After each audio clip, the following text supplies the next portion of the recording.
Bly was an investigative journalist known for her research on discrimination, such as jobs and education. In 1888, she took on the challenge of exploring the world in 72 days. She encountered a variety of cultures and languages. When she returned, she wrote books regarding her effective experiences and exchanged information from them to us.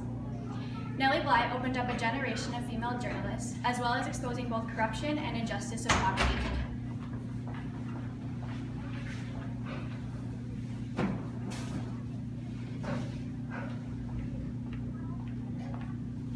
What are you reading? It's a book by Nellie Bly. She's a stupendous journalist. I've been reading her work ever since she began at the Pittsburgh Dispatch when the large discrimination outbreak came into play.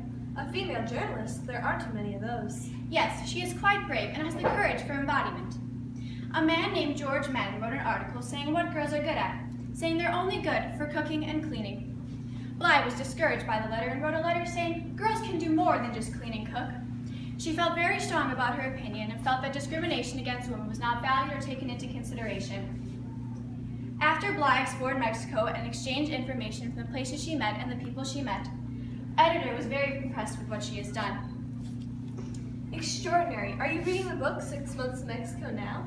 No, I'm reading a book called 10 Days in a Madhouse, another book by Bly. A madhouse? Why would anyone write about a madhouse? That's simply mad in itself. Yes, she is very sly and quite brave. A madhouse. She was asked to join a madhouse, which is an asylum on Blackwell's Island, for 10 days. She did not have to, but it was very intriguing. With an unvarnished narrative and an open mind of the treatments, such as shock therapy, and a tool by putting a hole in her head and taking out the bad piece of the brain to make her sane. Women were not being taken into consideration. Listen to this. What expecting torture would produce insanity quicker than this treatment? Here is a class of women sent to be cured. I would like the expert physicians who are condemning me for my action, which has proven their ability to take perfectly sane women, shut her up, make her sit from 6 a.m. until 8 p.m. on straight back benches, does not allow her to talk or move during these hours, give her no reading and let her know nothing of the world or its doings, give her bad food and a harsh treatment, and see how long it will take to make her insane. 2 months will make her a mental, physical wreck. My goodness, what a ghastly thing to do. Yes, it was insane, and due to these treatments, doctors were able to produce treatments based off the evidence.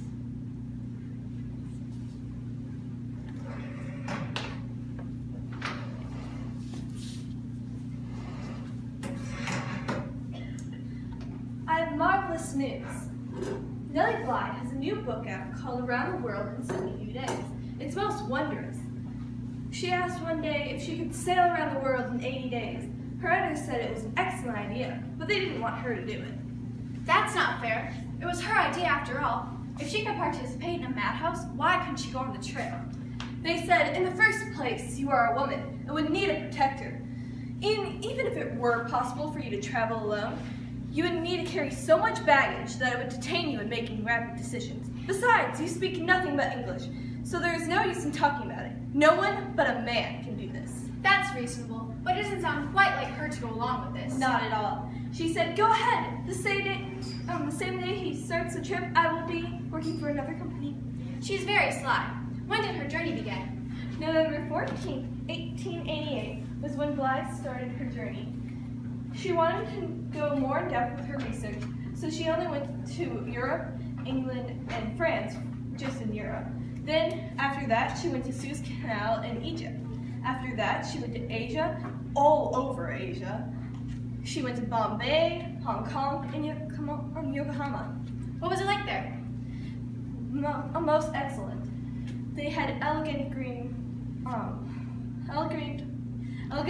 mountains, luscious waterfalls, and tropical gardens. Bombay sounds exquisite, but what was Hong Kong like? Hong Kong was gleaming white with castle-like homes on the mountainside and a beautiful bay. They hung their garments on poles and then strapped them to the balconies and then let them dry. It seemed like every family had clothing on exhibit. Wow, that sounds exquisite. Yes. After that, she went to Yokohama, and she found out that another woman, Elizabeth Bisler, who was from the same company, going around the world trying to beat her. What? Why would they have another woman from the same company be going on the same trip when they didn't want a woman going in the first place? She thought the man was mad at first. She said, If I accomplish going around the world in 75 days, I shall be satisfied. I will not race. If someone wants to go around the world in less time than that, that is their concern. After Yokohama, she went to Japan. In Japan, it was much different than China clothing standards. How so? Look what it says here. Their crests were embroidered upon their black sleeves, and their top garment has the crest of every man, woman, and child in Japan. She absolutely loved Japan, their architecture, their clothing, and their men. After that, she arrived in the United States January 21st. She arrived in San Francisco, then went to Chicago, then arrived January 25th, Jersey City. Her total time was 1,734 and 11 minutes. It took her 72 days, 6 hours, and 11 minutes to travel around the whole world. Even with all the weather delays, Bly still made it around the world in less than 80 days.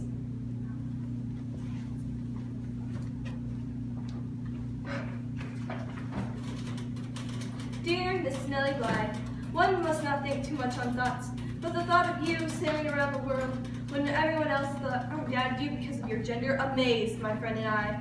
We have never heard of a woman changing the ways of a madhouse for making things better for their patients. Your book spoke with such valor, not worrying about the future or what happened in the past. You focus on the present. We hope young women all around the world will become